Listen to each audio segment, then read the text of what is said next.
que como saben vamos a trabajar el texto de Freud, el final del complejo de Edipo. Va a estar con nosotros Estela Maris Formica. Yo voy a tomar una parte y luego ella va a tomar otra del texto, y bueno, y luego abrimos el espacio para el diálogo, para las preguntas. Yo nombré el texto como el final del complejo de Edipo. En realidad este es el título, el nombre que tiene en Ballesteros, ¿no? en la traducción de López Ballesteros, este artículo que es de 1924. Pero la traducción de Echeverri, que es la de Amorortu Editores, que además también traduce directamente del alemán, no es el final del complejo de Edipo, sino el sepultamiento del complejo de Edipo. Me interesa subrayar esta diferencia y, digamos, la impronta que le da la palabra sepultamiento, porque vamos a ver después cómo en el texto, que es uno de los puntos que me interesa subrayar, podría hacer referencia a una dimensión que aparece como pregunta en Freud en relación a cómo ubicar la dimensión de la represión, y si se trataría en el final del complejo de Edipo, en el sepultamiento, de una represión o algo de otro orden. Cosa que Freud va a poner en relación al hecho de ubicar el sepultamiento o el final del complejo de Edipo como algo que tiene que ver con la filogenia, o sea, con algo que, como dice él, viene de lo heredado. No tiene que ver tanto con lo singular de cada sujeto, sino un recorrido por el que es necesario pasar. Luego por ahí tomamos un poco, le preguntamos a Cristina Sinsen en realidad en relación al término alemán de esta nota en el debate, que es Untergang, ¿no? que en realidad está traducido, al menos como yo busqué, por sepultamiento o también hundimiento.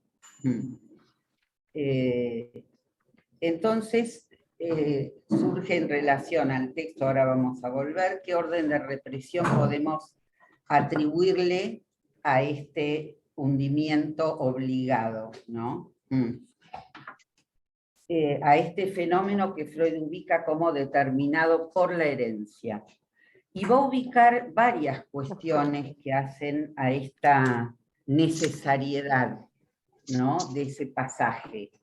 Una, que sucumbe por su propio fracaso, por su propia imposibilidad de satisfacción. Ahora voy a leerles luego un párrafo textual de Freud. Luego va a decir que también desaparece porque llega el momento de su disolución. Fíjense las palabras que usa: sucumbe, disolución, no habla en ese caso de represión y retorno. Entonces, tanto por su propio fracaso, una imposibilidad interna, como porque llega el momento de su disolución, dice, así como caen los dientes de leche cuando van a aparecer los definitivos. Pero aún, para subrayar más aún esto, va a decir que su desaparición se desarrolla de un modo típico. O sea, que ya tiene trazado el recorrido a través del cual se va a producir esa desaparición. Está predeterminado filogenéticamente. Y ahí va a ubicar él la amenaza de castración como privación del pene, luego por ahí vamos a tomar esto, como castigo por la masturbación y los deseos incestuosos. Así la organización fálica sucumbe a la amenaza de represión. Denme un segundito que se me fue la página. En esta, porque quiero leerles textual de Freud, cómo él subraya esta dimensión.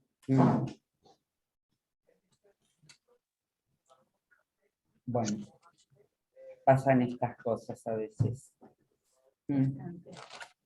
¿Cómo? Bastante. Sí. Si no lo busco luego, pero sí quiero leerles textual, que seguramente ya lo conocen, pero para darle a eso la... No hay caso. No. Sí.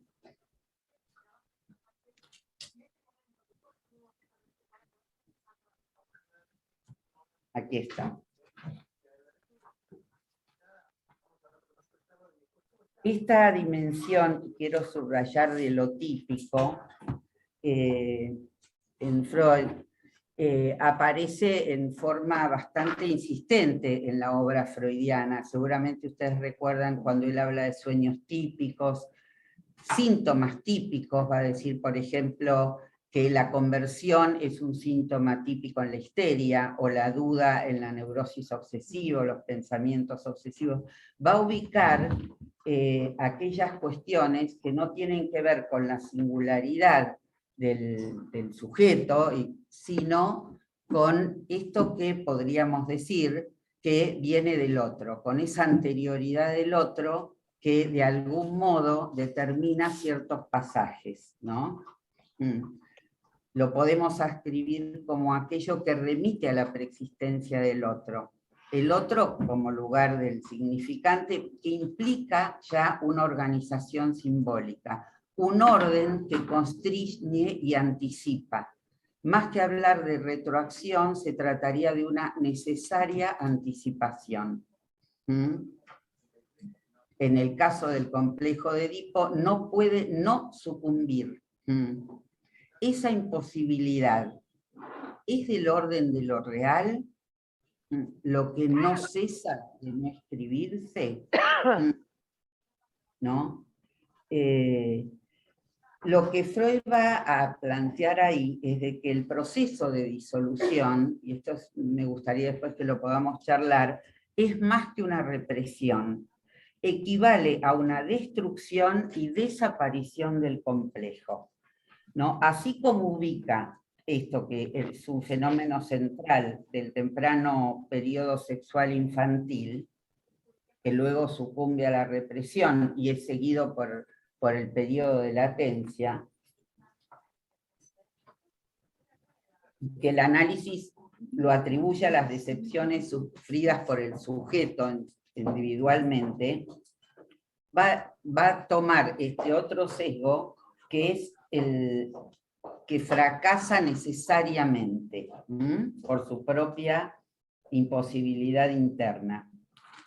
Pero va también a traer toda esta cuestión, donde Freud va y viene en relación a la cuestión de la represión, porque leo el párrafo.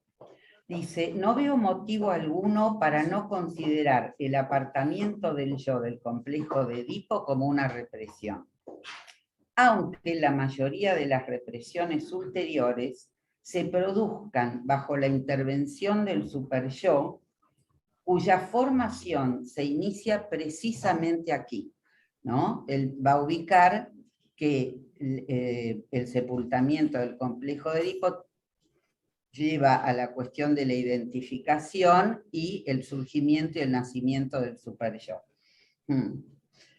Y dice, pero el proceso descrito es más que una represión y equivale cuando se desarrolla perfectamente a una destrucción y una desaparición del complejo. Entonces, ubica en relación a esto que tiene que ver con esa dimensión preexistente, algo que no es del orden de la represión, o él oscila en esa dimensión. Por eso la pregunta alrededor de esta dimensión, ¿no? Y cómo podemos leer esto y ubicarlo, si en la práctica del análisis tiene que ver con la singularidad de cada sujeto, esto que estaría marcando, ¿no? Luego va a plantear, como decía, que las cargas de objeto, una vez sepultado el complejo de Edipo, son sustituidas por identificaciones y se constituye el superyo que perpetúa la prohibición del incesto. Hay una cuestión que me parece interesante comentar, al menos, que me interesa comentar, porque en la actualidad toda la dimensión del complejo de Edipo está sufriendo serios embates por parte de distintos movimientos feministas, digamos, de los ligados a las cuestiones de género, ¿no? Y hay un rechazo a esta dimensión edípica y del falo. Es cierto que si nos referimos a Lacan, él va a ubicar el Edipo en una dimensión estructural, donde ya esa homología que a veces podemos leer en Freud entre falo y pene, queda, digamos, de algún modo cortada. Recordemos las fórmulas de la sexuación, donde esta cuestión en relación a la castración y al padre y a lo femenino, toma otra dimensión, va a ser pensada en términos y planteada en una fórmula regida de algún modo por operadores lógicos, en este caso los cuantificadores, cuando él plantea del lado hombre, ¿no?, la cuestión de la excepción como condición del todo. Existe uno, ¿no?, que le dice que no a la función fálica para introducir el para todo, y del lado mujer la excepción. Digamos, el que no existe la excepción, y esto introduce el que no hay para todo. Pero no me voy a detener demasiado en esto, pero sí lo quería traer como pregunta alrededor de la cuestión de lo planteado por Freud, justamente en términos no singulares de cada sujeto, sino que hace al hablante, a la configuración del hablante por su relación y la preexistencia del otro como orden simbólico, ¿no? Cómo ubicar estas cuestiones, como pregunta lo traigo en realidad, para ubicar un poco, o nos interroga también como para volver nosotros a los fundamentos, para poder ubicar. ¿Ya estamos en tiempo? Sí. Ah, bueno, entonces a propósito de esto, y para, como no tenemos mucho tiempo, y para... Pero está ella, luego ella participa. Estela Mari Fruica. No había entendido. 5 minutos, sí.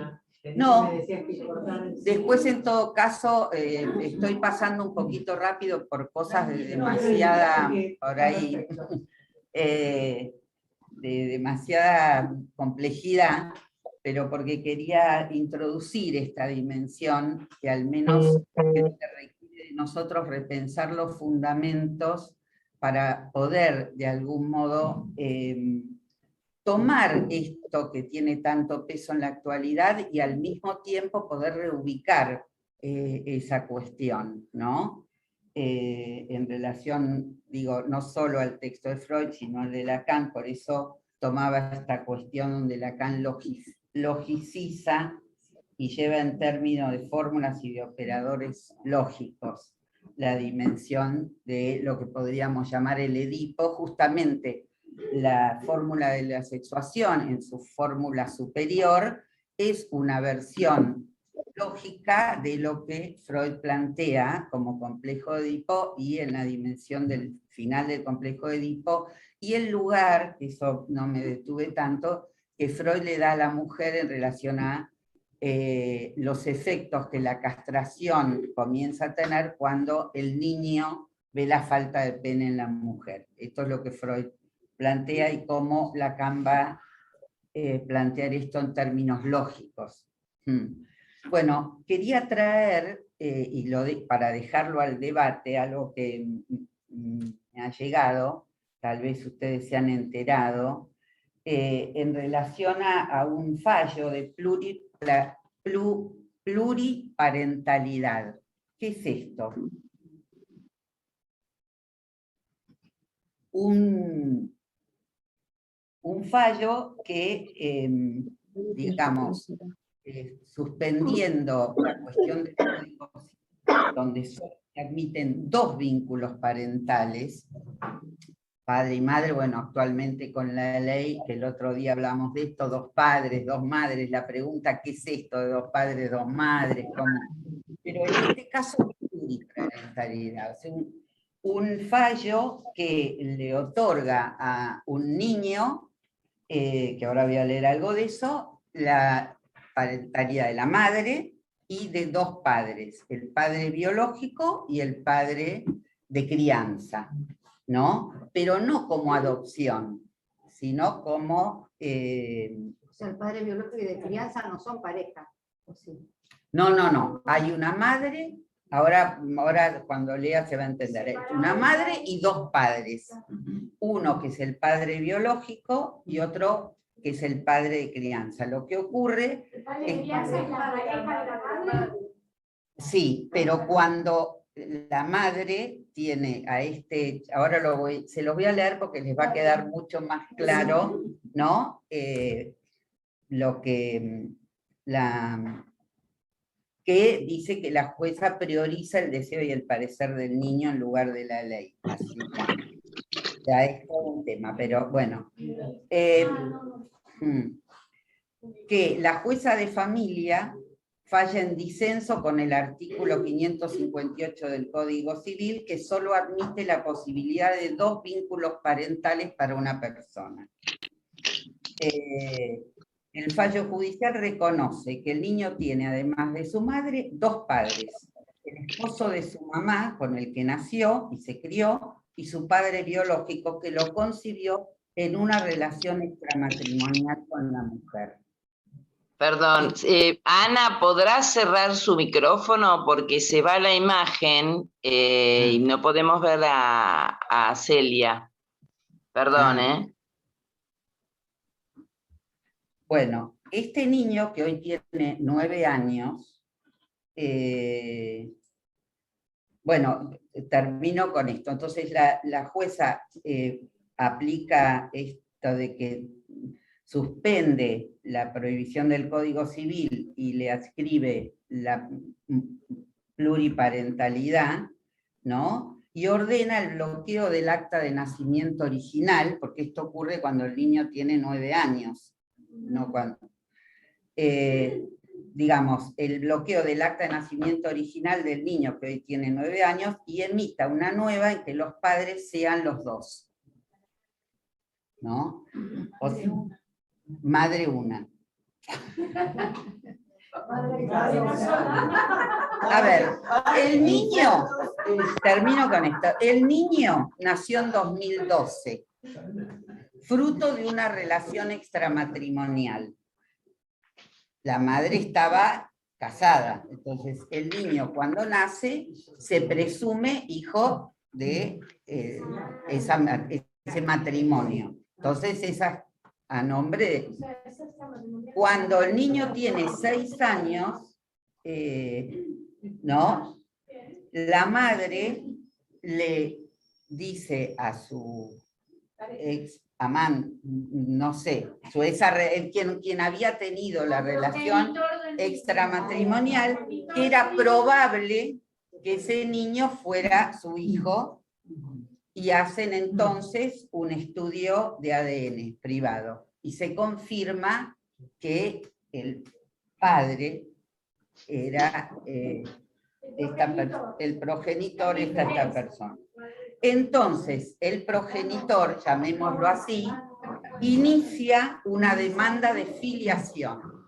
y solicita anular el vínculo filial del niño con su padre de crianza y hasta ese momento su padre, ¿no? Y a partir de ahí tiene un trato frecuente, o sea, hace 2 años con el niño, el progenitor, llamémoslo así. Es un poco complejo, pero por eso mismo lo traigo, porque tiene que ver con esto que estamos trabajando, ¿no? Entonces,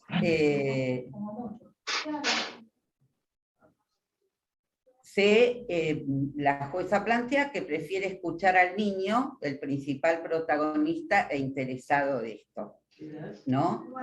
9.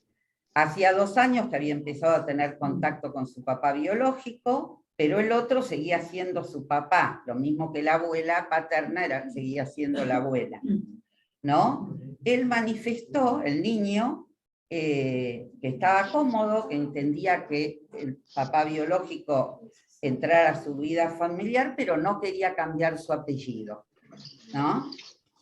O sea, que finalmente ubican esto y él sigue, o sea, la paternidad de los 2 padres, pero él continúa con el apellido que siempre llevó hasta ese momento, ¿no? Y la magistrada escribió, cuando termina todo este proceso judicial, escribe una carta para el niño en la que elige al héroe favorito de este chico, que es Naruto, un personaje de anime japonés que están siguiendo mucho los niños. ¿Sí?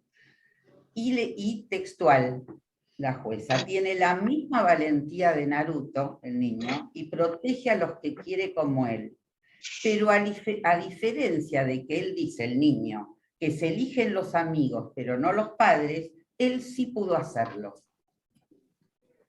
Bueno, vamos a dejarlo acá y abro luego el debate y le doy ahora la palabra a Estela Mari Formica, que va a continuar con el texto. Bueno, estamos todos sonrientes y pensativos, pero buenos días a los que fueron llegando. Yo voy a avanzar un poquito con el texto del final del complejo de Edipo, que bueno, es un texto de 1924. Así que conforme avanza el texto, Freud se pregunta, ¿y qué pasa con la mujer?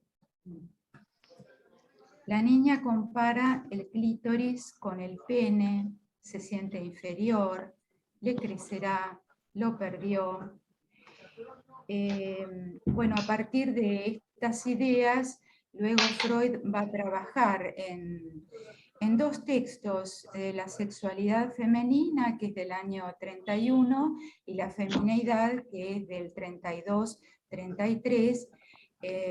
Muy curioso que Freud en el espacio o intermedio de 1 año haya escrito 2 textos que son casi iguales.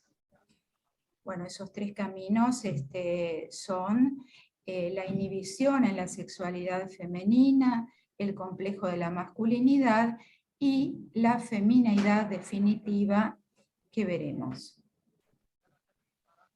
La decepción, que es un sentimiento que menciona Freud en este texto del final del complejo de Edipo, no es menor. Espera una compensación, puesto que no tengo un pene, tendré un niño. La madre no le proveyó un pene, la trajo al mundo mal terminada, y esta privación del pene, bueno, implica que la niña tendrá que sepultar ese complejo materno, que es la fase preedípica, a la cual Freud le da mucha importancia en esos 2 textos que mencioné.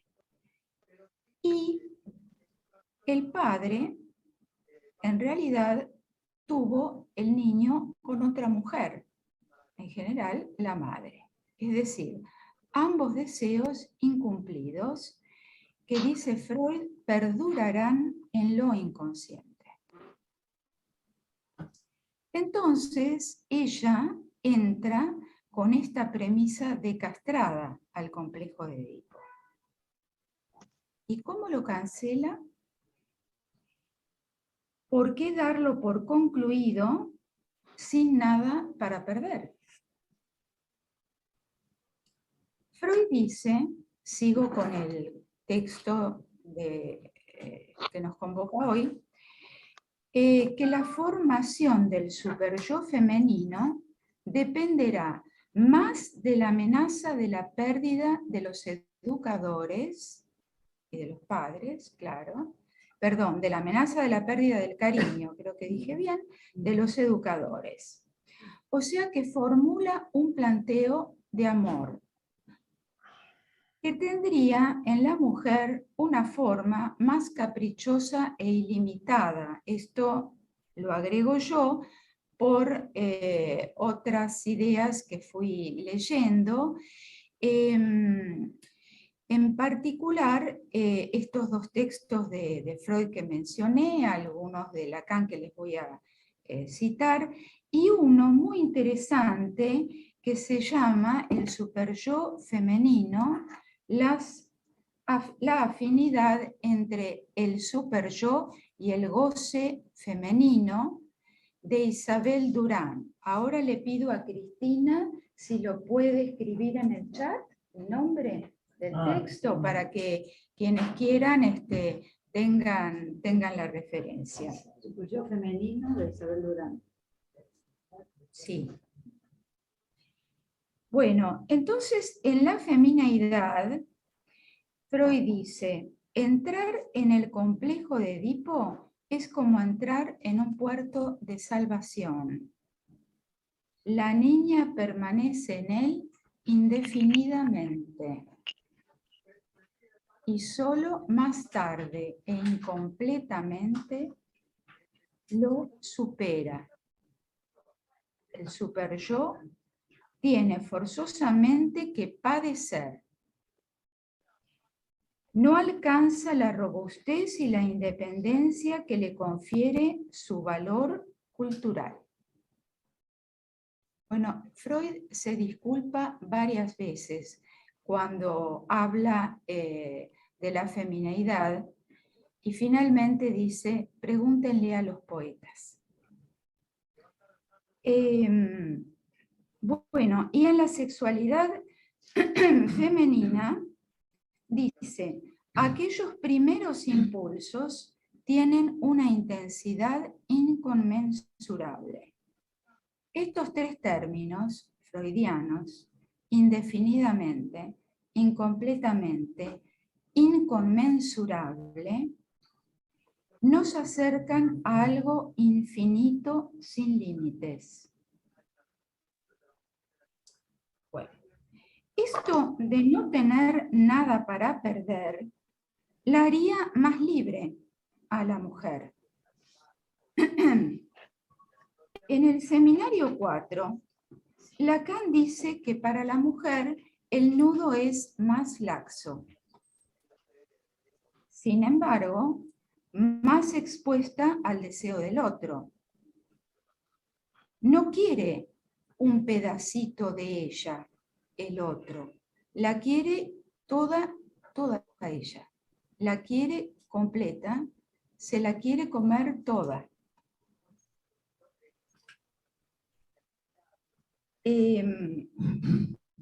Bueno, siendo más libre el superyo, puede ser más flojo, más abierto.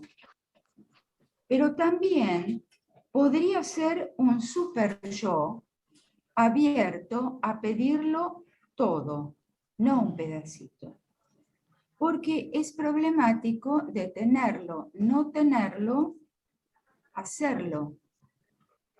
Serlo puede tener una implicancia más absoluta. Acá hago una aclaración, que la solución freudiana va al tener, al tener un niño, puesto que no tengo un pene, tendré un niño, es decir, a lo materno, es decir, a lo fálico, ¿no? A la madre fálica. En cambio, para Lacan es ser ella el objeto del otro, ofrecerse en el lugar del ser, lo que decía antes. En Ancor, dice Lacan, que la mujer tiene un goce adicional, suplementario, no complementario, que va más allá del falo. Tomando lo que decía Celia de las fórmulas de la sexuación, que vienen a, digamos, explicar o zanjar, sí, logicizar todas estas cuestiones y zanjar estos problemas, Lacan dirá: no todo goce femenino es fálico, no toda ella es fálica, no toda ella es castrable. Bueno, entonces, en radiofonía y televisión plantea Lacan que el superyo, como la histérica, pide, pide y pide, y nunca queda satisfecho, igual que la histérica. Santa Teresa de Jesús pensaba que Dios era caprichoso, actúa así como le place.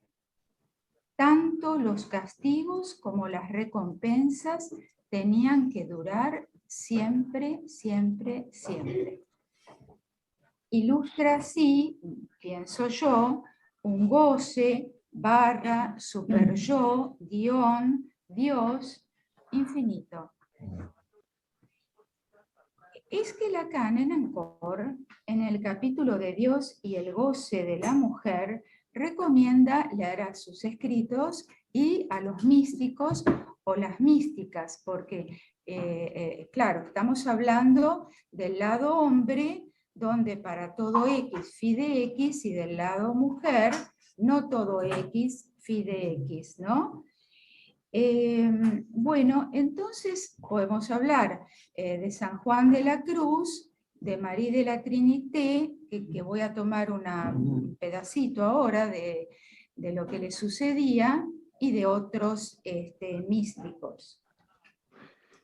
Bueno, María de la Trinité era una religiosa francesa que se consagraba a Dios identificándose a un desecho, tal cual Freud dice en el yo y el ello, hablando del superyo y del pobre yo, ¿no?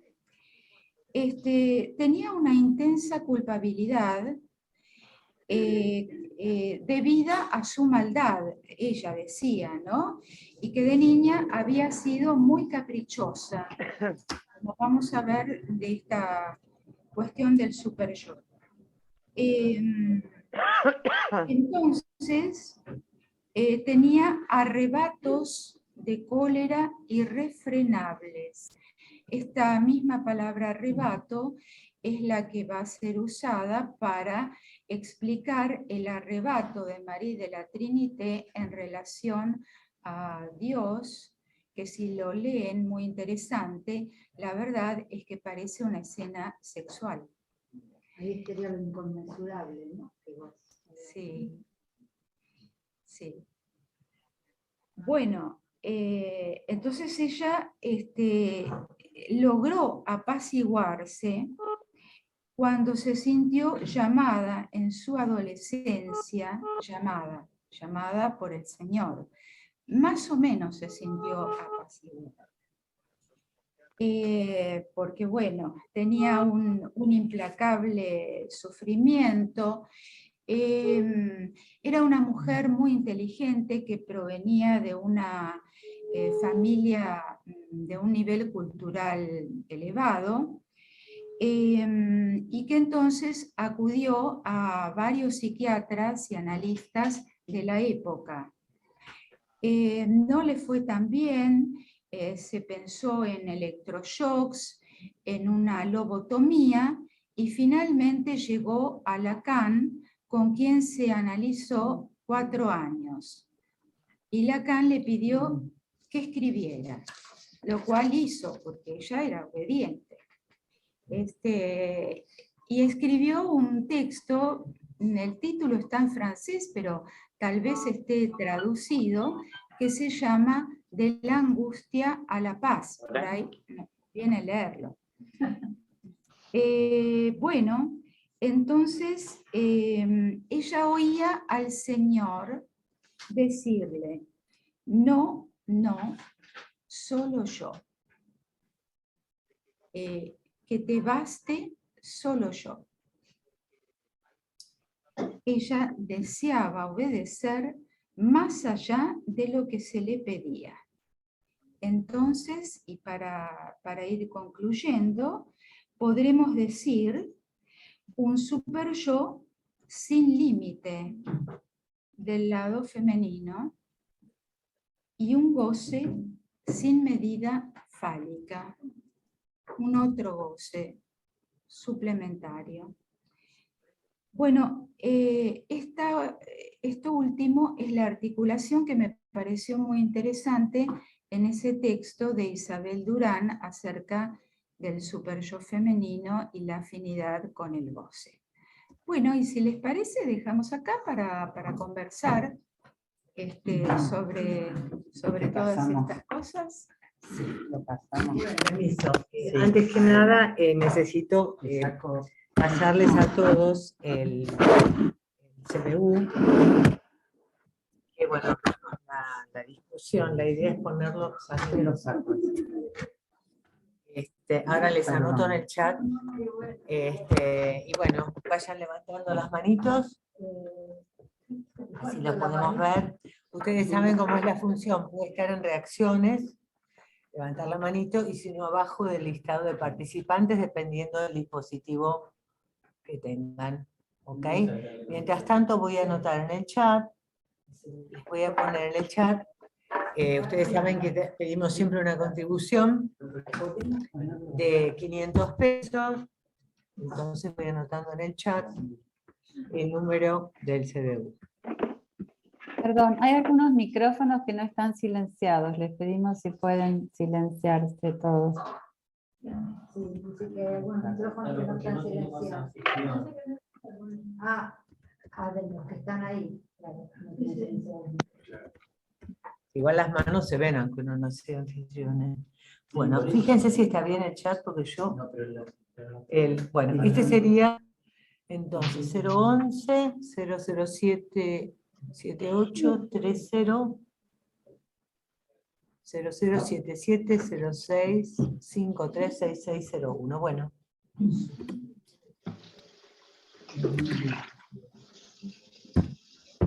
Bueno, quedan todos invitados. Acá alguien. Voy a poner acá para que nos puedan ver a todos. Bueno, yo igual tengo que verla. A ver cómo me pongo. Me voy para allá.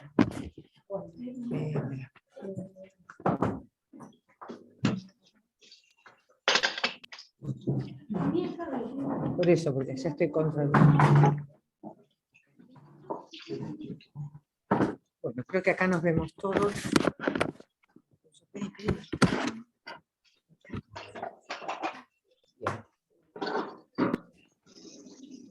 Nos ven acá. Un poquito. Bueno, Luz. Escuchamos a Luz.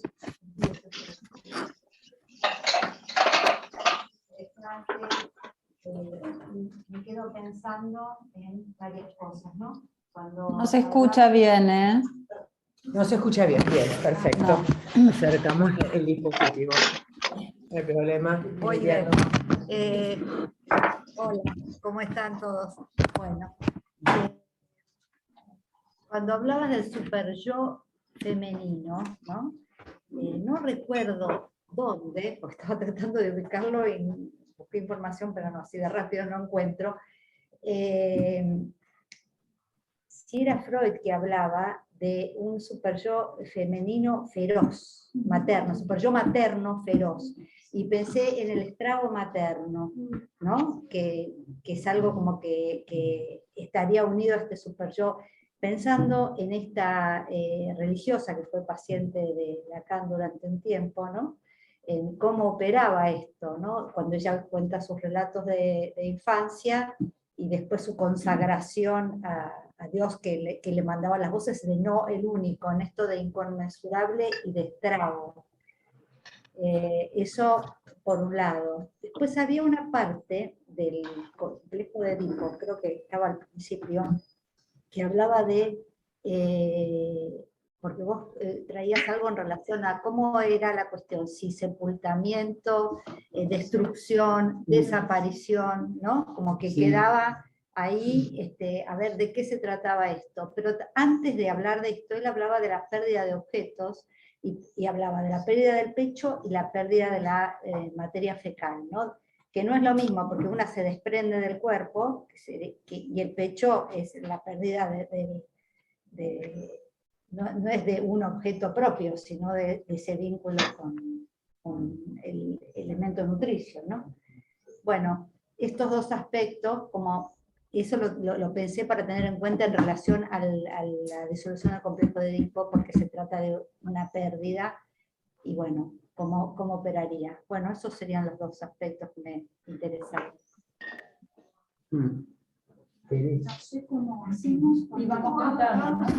¿Alguien? Nos vean. A ver, ¿alguna otra manito? No veo nada por acá. No, yo ya que estoy ya que estoy con el dispositivo en la mano, no, me había interesado lo que trajo Celia, ¿no? De la cuestión del otro, de la dimensión del campo del otro. Y en ese punto, esta cuestión, como yendo al 20, ¿cómo no sería posible pensar este goce femenino no todo fálico sin el goce fálico? ¿No? Como que de alguna manera la condición lenguajera, el estar en el lenguaje, hace a la necesidad de quedar atravesado en algún punto en el decir por la significación fálica. Porque la significación fálica sería aquella posibilidad, más allá, digamos, de la cuestión del goce sexual, de esta cuestión de poder producir sentido en este malentendido en el que vivimos los hablantes, por supuesto, ¿no? Un sentido que roza el sinsentido todo el tiempo y que está abierto a múltiples sentidos, pero que en algún lugar es algo, digamos, que nos rige. Por ahí lo femenino sería pensar justamente todo aquello que queda por fuera, ¿no? De esta, no sé, pensaba eso. Bueno, acá la tenemos. Bueno. Esto es muy liviano, perdón. Sí, qué bárbaro. Perdón, estoy con la manito, después díganme cuando puedo hablar, ¿sí? Dale, bueno. Una ronda de... Bueno. Después sigue María, y después...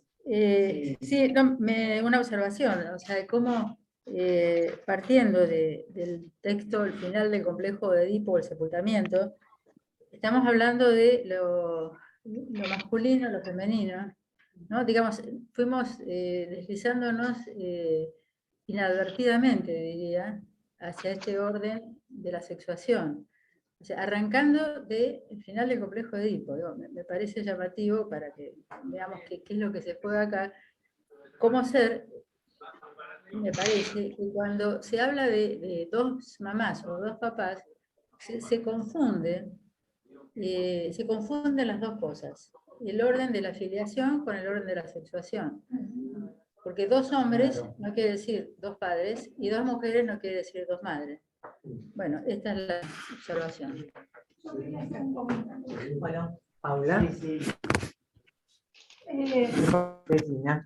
Siguiendo un poco lo que vos planteabas, Marité, recién, me quedé pensando, ¿no? en esto que vos traías de la paciente de Lacan, Estela, porque por un lado, ¿no? En general escuchamos hablar del goce extra femenino, ¿sí? Este goce que va más allá, suplementario, que va más allá de la lógica fálica, ¿sí? Pero en este caso vos lo traes como si fuese un lugar que está en relación al super yo, ¿no? Y entonces me quedé pensando cuáles son las posibilidades de este goce suplementario que no siempre abonaría una cara superyoica, ¿no? Como pareciera ser que en algunas ocasiones sí, pero no es condición, claramente, ¿no? Que llegue a abonar esa cara. Esto nada más. Sí, ¿alguien más quería hablar?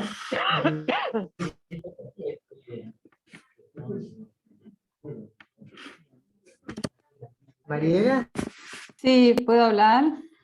Sí, por supuesto. Ah, bueno, sí, yo pensaba también, como decía Graciela, que pasamos del texto de Freud a hablar de sexuación, y entonces me parece que sería bueno poner en discusión algunas cosas, digamos, que son necesarias para poder pasar a ese concepto, porque me parece que pasar del tiempo de Freud, en donde Freud decía, en el sepultamiento del complejo de Edipo, la anatomía es el destino, ¿no?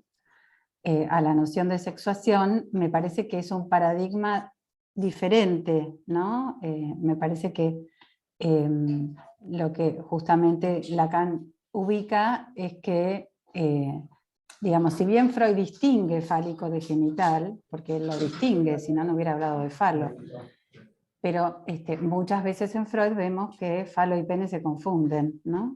Bueno, Freud está ese efecto de su época y de un paradigma respecto de la sexualidad que se derrumbó, ¿no? De que la sexualidad debía servir a la reproducción. Me parece que lo que ubica Lacan es que el falo debe ser pensado desde una lógica significante, y que cuando hablamos de hombre y mujer estamos hablando de significantes, ¿no? Digamos, creo que todo el esfuerzo de Lacan es de despegar lo fálico de lo imaginario del pene. Entonces, desde esa lógica lacaniana, la mujer no estaría en falta, la mujer biológica, ¿no? No estaría en falta. Ya lo trabaja en el seminario 4, donde dice, a la mujer no le falta nada. En lo real no le falta nada, es solo desde lo simbólico que podemos suponer que ahí debería haber algo donde no lo hay, pero biológicamente no le falta nada. Entonces, me parece que en las fórmulas de la sexuación él hace todo un esfuerzo para diferenciar posiciones sexuadas que no tienen que ver ni con el sexo biológico ni con el género, o sea, con el lugar en donde el otro ubica, ¿no? Donde el otro designa a alguien como hombre o mujer. Digamos, no se trata de las prácticas genitales.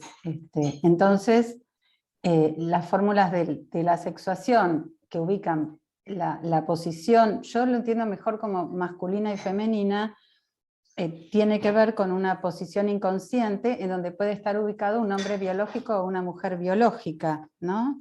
Es por eso que Lacan en el seminario 21 pone en línea la autorización del ser sexuado, que no se autoriza más que por sí mismo, con la autorización de analista, que me parece que tiene que ver con una posición femenina la del analista, más allá de cuál sea su biología, ¿no? Femenina en el sentido de que la lógica que está en juego ahí no es la del todo fálico, sino la lógica del no todo, ¿no? Y esto nos permite justamente abordar otros modelos familiares que el estereotipo varón biológico, mujer biológica, niño, ¿no? En términos de lugares y posiciones. Y como decía Graciela, puede haber dos mujeres biológicas criando un niño y no necesariamente ser dos mamás, ¿no? Bueno, esto quería decir, gracias. Estela. Sí, traten de hablar lo más fuerte posible porque estamos sin micrófono. No tiene mucho volumen. Bueno,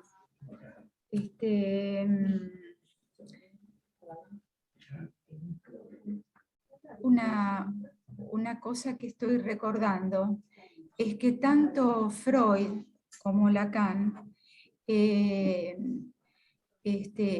alaban a las analistas mujeres justamente por esto de tener un super yo más laxo, más abierto, ¿no? Así lo dice Lacan, hablando de las analistas mujeres en lo transferencial y contratransferencial en la angustia, y Freud dejándole a los poetas y a Helen Deutsch, ¿no? Estos problemas. Por un lado eso.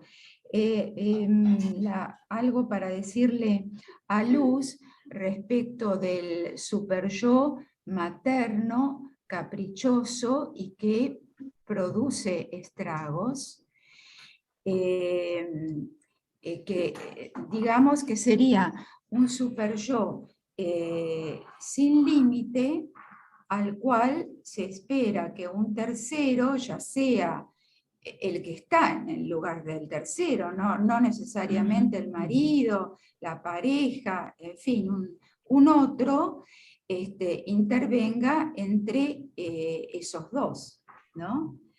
Pero lo del estrago también tiene que ver con ese goce femenino.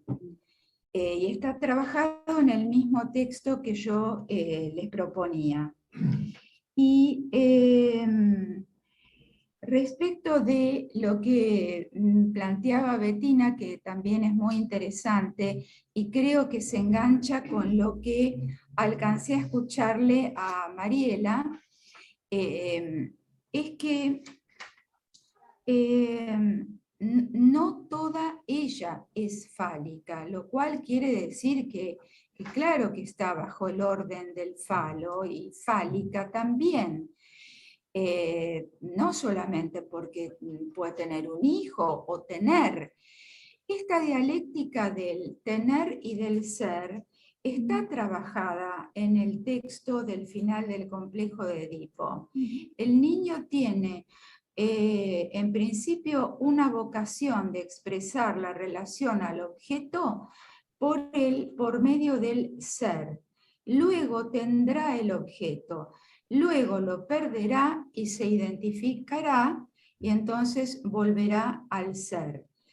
La dialéctica del tener y del ser se ve muy bien trabajada en relación a lo femenino. Y voy a Marie de la Trinité. Pues, ¿cómo termina Marie de la Trinité? Con ayuda de Lacan y de un sacerdote se va a estudiar y se transforma en psicoterapeuta. Y atiende a la madre de la congregación. Sí, sí. Qué bueno que la madre de la congregación haya consultado. Es maravilloso que se haya llamado. Sí. Bueno, acá con las risas, pero es que más allá de ese goce, pobre mujer insoportable, que la llevó a una depresión, por eso tanto, un camino largo, ¿no? Con sufrimiento, pero estuvo esto fálico, ser psicoterapeuta, ¿no? Bueno, eso, no sé si como respuesta, sí, me perdí de algo, discúlpame Mariela, pero por ahí Celia nos ayuda, ¿no? Bueno, o no. Celia, Están, sí. justamente Ahí. me parece, Estela, que cuando Lacan dice las mujeres analistas, me parece que ahí arma lío, porque todo el esfuerzo que él arma en hacer las fórmulas de la sexuación me parece que justamente apunta a que no está hablando del sexo biológico.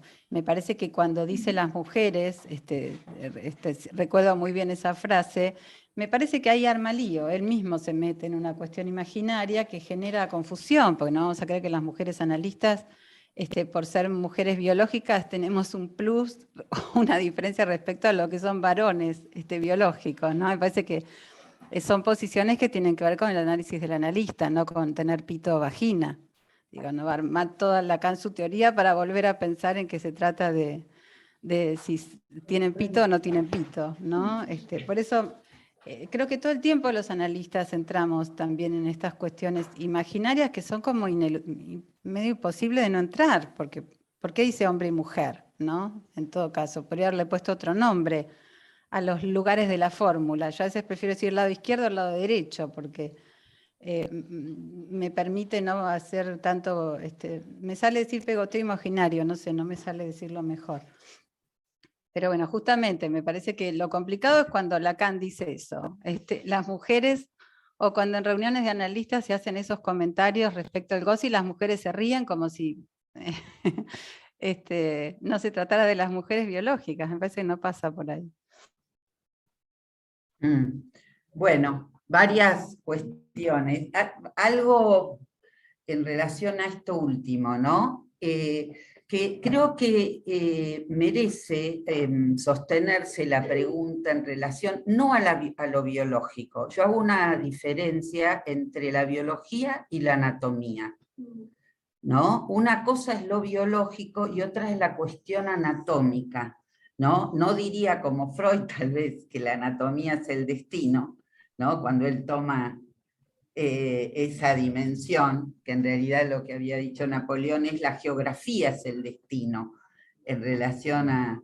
y Freud lo toma, lo modifica y lo plantea, pero queda vigente la pregunta del lugar de darle a la anatomía, a la dimensión anatómica, y si eso puede como, no sé cómo decir, quedar totalmente por fuera de la cuestión de la sexuación, para hablarlo en términos, porque es cierto que en todo caso la sexuación depende de un decir, pero ese decir está de algún modo no totalmente desarticulado de la cuestión anatómica. Lo digo un poco genérico, pero porque es todo un tema, me parece, en la actualidad, esta cuestión de qué lugar darle, no a la biología, sino claramente a la anatomía, ¿no?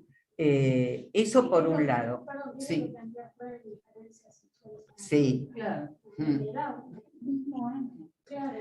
Sí, Freud lo plantea al año siguiente, no, sí, consecuencias psíquicas de la diferencia sexual anatómica. Este texto que tomamos es del 24 y en el 25, donde retoma mucho del texto, sobre todo de lo que la diferencia en el varón y en la mujer, ¿no? Esa es una cuestión que quería, porque es una cuestión muy, muy vigente, sobre todo. Porque el hecho de que uno pueda pensarlo en términos, y esta es otra cuestión que quiero abrir, que uno pueda pensarlo con Lacan en términos lógicos y en términos de aplicar una lógica para escribir eso, no implica que la anatomía o que nuestros cuerpos, quieren decirlo, desaparezcan. No somos, digamos, solo seres de puro simbólico. Justamente porque eso está horadado, es que podemos tener un cuerpo. En relación a eso, son tantas cuestiones, pero rápidamente, ¿no? Quería mencionar un poco la cuestión que traías de la pérdida del pecho y de la materia fecal. En realidad el pecho, tanto Freud como Lacan plantean que es amboceptor, o sea, el pecho es parte del cuerpo del niño y es parte del cuerpo de la madre, por eso se destetan los dos, el niño y la madre, tal vez no al mismo tiempo. No, pero no se separa del cuerpo. Claro. En ese sentido de hablar yo sí, exacto, hay una diferencia, sí, y lo mismo que, bueno, De todas formas, tanto la pérdida del pecho como la materia fecal no se significa como pérdida hasta que no se da la castración. Digamos, no hay. Sí. Y bueno, ahí tenemos toda la cuestión entre pene y falo y pene, la castración y demás, pero para tomar un poco, que en eso sí, tanto Lacan como Freud van a plantear que no hay falta, sino es a partir de la introducción de la castración y que es el falo el que... En ese punto también lo quería articular, toda pregunta, con la cuestión en las fórmulas de la sexuación del lado hombre, el para todos, y del lado mujer, el no todo. Este para todo, donde está articulado primero la excepción, el padre, tan vapuleado últimamente, con la cuestión del patriarcado, el padre, no implica que no hay falta. Del lado todo, del lado, digamos, varón, eso no implica completud, justamente porque el falo interfiere toda completud. Bueno, entonces, la dimensión del no todo no se regula en tanto está todo o falta algo, porque en el todo, digamos, del lado hombre, la falta está en juego, porque está el falo. Es otra dimensión, ¿no? Y ahí me surge una cuestión interesantísimo lo que trajiste, no había leído, de si, aunque sé que Lacan lo ubica así en el seminario 20, si el goce místico, que podemos atribuirle ¿cuál es el místico? ¿No? Y a esta a María es un goce no todo, ¿no? Si uno podría ubicar, y está muy interesante como vos lo desplegás, eso como un goce no todo. Porque justamente el goce suplementario no hace todo, no es infinito. El goce, digamos, en el sentido, el goce complementario, justamente la complementariedad hacia el todo, no a la infinitud, que es distinto. No es el todo. Claro, el goce suplementario, sí. Y me pareció además muy interesante de algún modo, esta cuestión del superyo femenino como pudiendo ser justamente más, no sé cómo decirlo, que pide todo, ¿no? Que no se queda con un pedacito, ¿no? La pide toda como objeto, toda ella objeto, la quiere toda, y la cuestión de la insatisfacción. Porque una manera de leer la insatisfacción que la clínica me enseñó es que la insatisfacción tiene esa paradoja del síntoma de que es probarse todo el tiempo que hay espacio todavía, ¿no? Que queda algo sin llenar, ¿no? Que todavía le queda algo ¿no? Esto se puede ver en los temas de la alimentación, siempre hay, ¿no? Un espacio para un poco más o para un poco menos, es lo mismo, porque es el exceso de los dos lados, la anorexia y la bulimia. Uno no puede parar de comer y otro no puede parar de no comer. El exceso está... bueno, voy a dejar acá después porque es demasiado... Quería pensar un poco esto que decías de la poco, digamos, ¿no? Si se puede... Te escucha mal, Paula, ¿podés empezar de nuevo? No, que decía que si se puede dejar de lado lo anatómico, digamos, ¿no? No solamente porque Freud lo remarca y lo toma todo el tiempo, con lo cual parece que ahí no podemos dejar de ser freudianos, más allá de todo lo que se pudo haber pensado después. Y además porque los niños traen la anatomía todo el tiempo, las teorías sexuales infantiles están sostenidas desde lo anatómico, son la antesala del complejo de Edipo, y uno dice, bueno, ¿y eso qué pasa con eso, digamos, ¿no? El otro día un chiquito que tiene 8 años me decía, el huevo sale, está hablando del nacimiento del pollito, entonces dice, el huevo sale lleno de caca.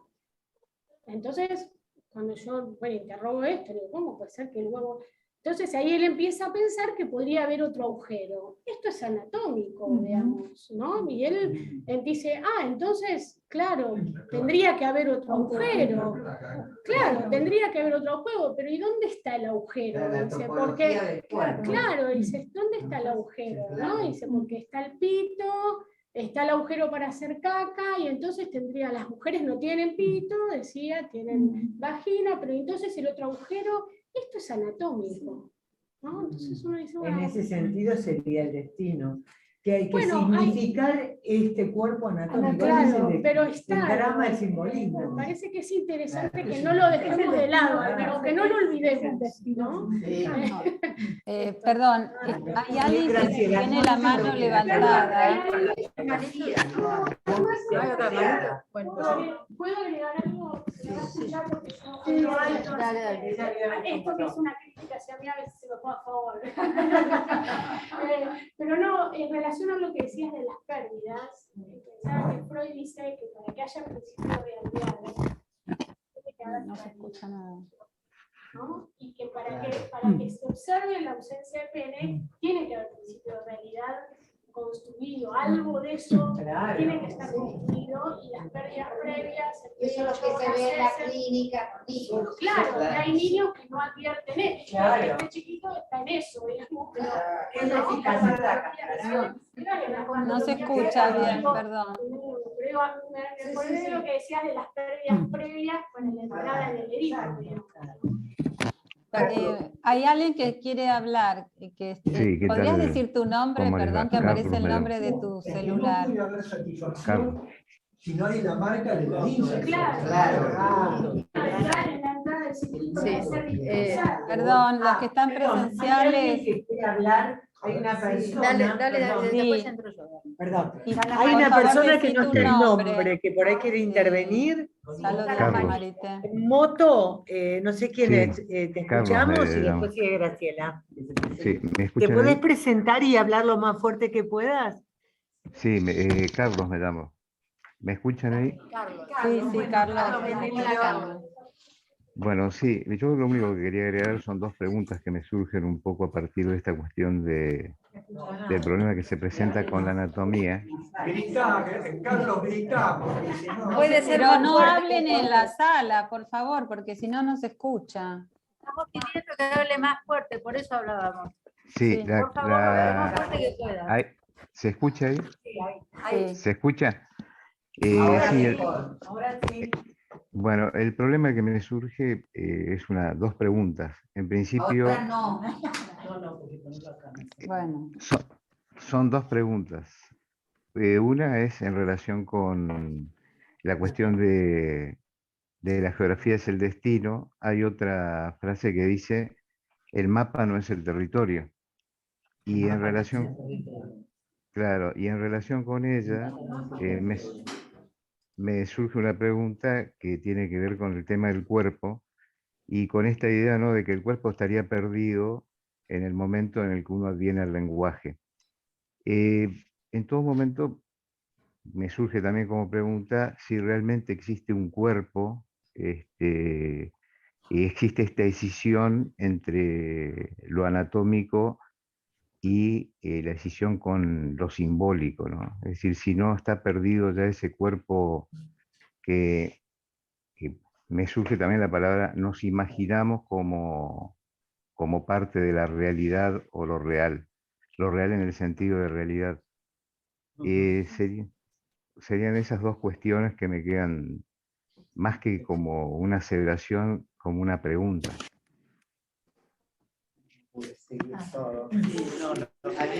¿podrías repetir tu nombre que no me quedó?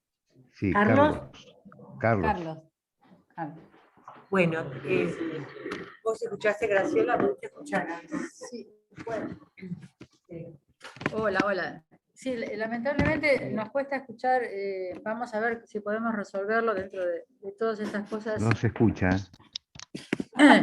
Hola, ¿se me escuchan? Tampoco. Sí, yo te escucho Hola, ¿se bien, escucha? Graciela. Sí. No se escucha. Bueno, sí, Carlos, a ver si te podemos seguir. Vos planteabas cuál es el lugar del cuerpo respecto a que queda tomado en el lenguaje, digamos. ¿Se puede sintetizar de esta manera? Carlos. ¿Vos escuchás, Carlos, si yo hablo? Hola, ¿O dejaste Carlos. de escuchar? No, me parece que él dejó de escuchar porque tampoco... ¿Me estás escuchando, Carlos? Bueno, seguimos y vemos si lo retomamos. De todos modos, lo que yo quería comentar está en la misma No se línea. escucha, dice, acá está, de moto vecino. Bueno, pero algo le pasó a él con su audio. Ah, bueno.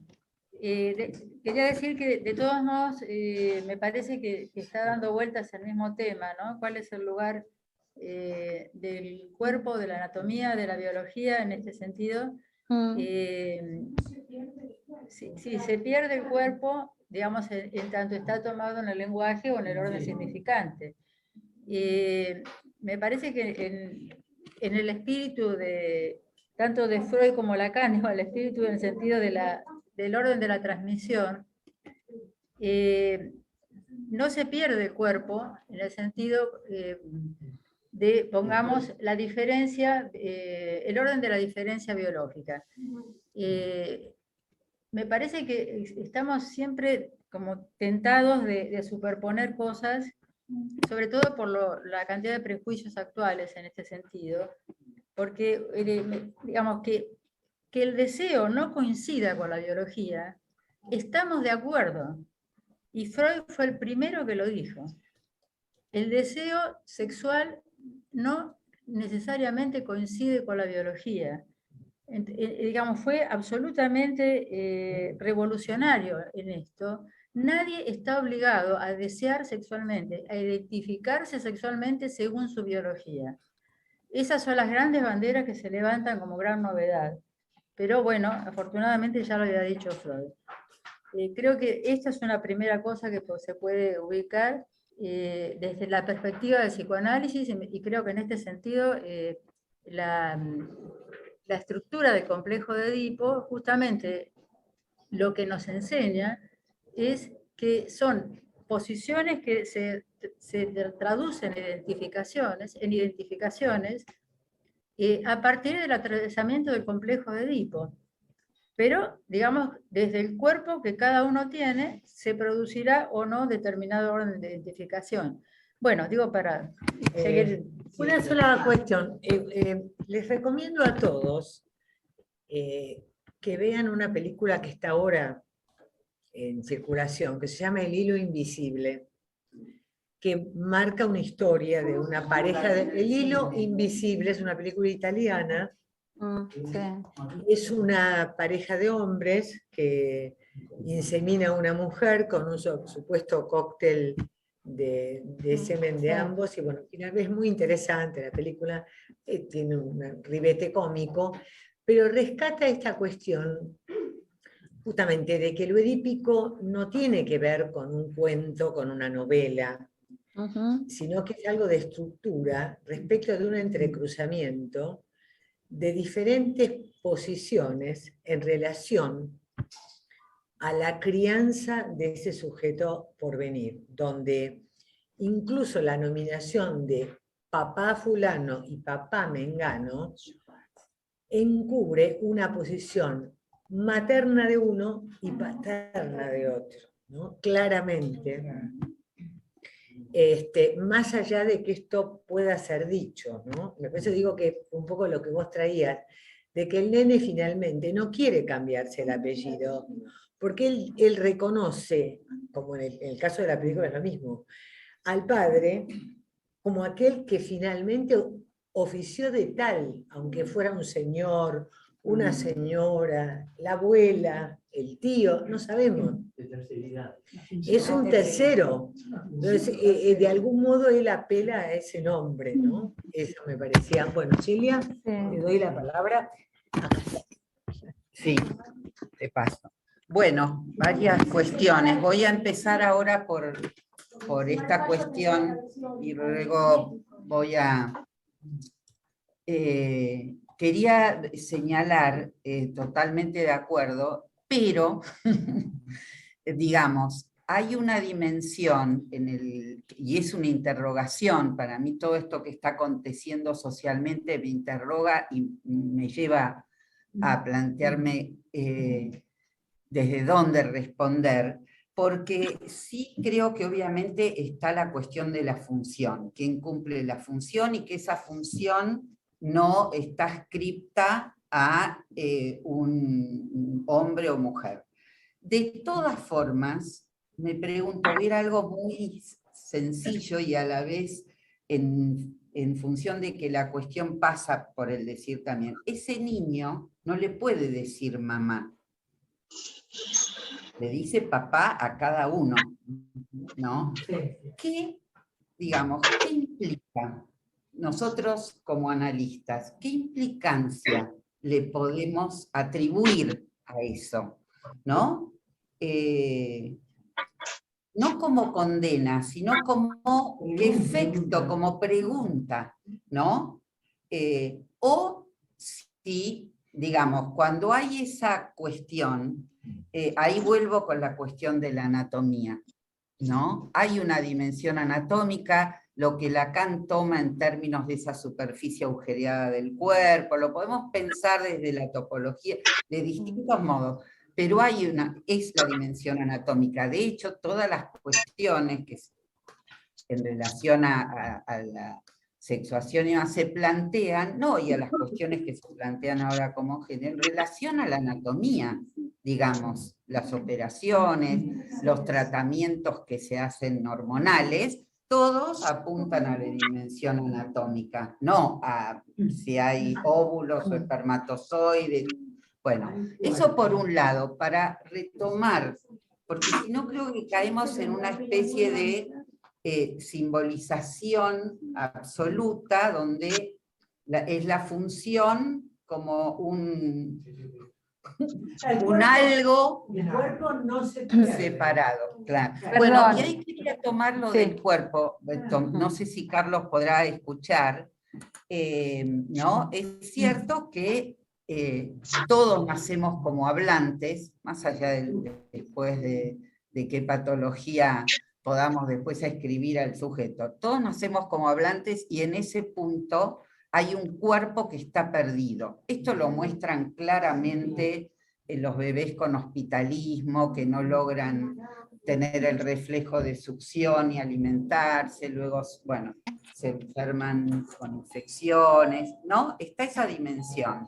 O sea, ese cuerpo tiene que ser, voy rápido con esto, libidinizado, ¿no? Para recuperar otro cuerpo, ¿no? Pero tiene una dimensión corporal. Es más, para que advenga, digamos, aún si eso no adviene, el cuerpo del hablante, supongamos aún los niños hospitalizados y demás, no son, como se suele decir, un pedazo de carne ni un animalito, son cuerpos que padecen justamente esa pérdida por ser hablantes, ¿no? Eso ya está funcionando ahí, digamos. Bueno, dejo acá, pero como para abrir la cuestión esta. Sí. Perdón, estamos en la hora. Yo lo que quería aclarar es que cuando, no sé si se entendió eso de mi intervención, yo no decía que lo anatómico no esté en juego. Solamente concluir para responder algo también muy interesante que planteó Celia, que esto de ese goce femenino que pareciera tan abierto, y tomando a los místicos, Lacan dice que en verdad se ubica a Dios, es decir,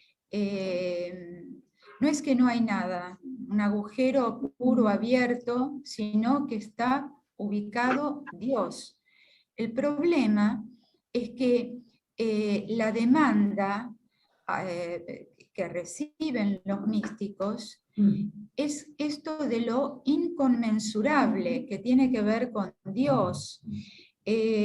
lo infinito, casi estamos cerca del número de oro, ¿no? Que digamos va por ese lado. Disculpen que son temas complejos, pero sencillamente la lectura parece mentira, pero de un texto de 2 hojas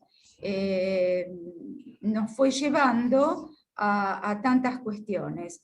Bueno, por mi parte, yo dejo acá y que tengan buen día. Bueno, muchísimas gracias a todos por estar y a las expositoras que abrieron una situación muy interesante de debate. Los esperamos la próxima con la puntuación del seminario, la última clase del seminario del acto. Y después seguimos con de un otro al otro. Muchas gracias a todos. Voy a hacer...